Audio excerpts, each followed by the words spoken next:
Organizing conferences of various nature based on social concerns serves many purposes. These conferences provide a platform for individuals to share information. These facilitate the exchange of information and updates on social issues, ensuring that participants are well informed about current developments.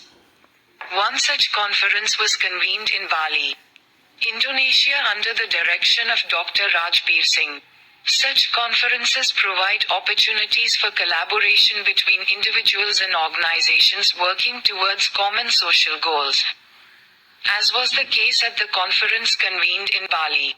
In the conference, ideas were expressed by experts for new ideas and innovative solutions to deal with social challenges. Dr.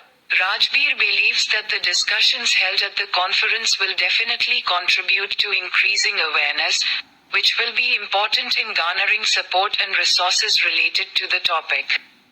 Achieving the goal is possible by fostering a sense of community and shared purpose among individuals and groups dedicated to social work. In short, it can be understood that organizing various meetings on social concerns is a proactive approach to addressing complex issues by promoting cooperation, information exchange and collective action.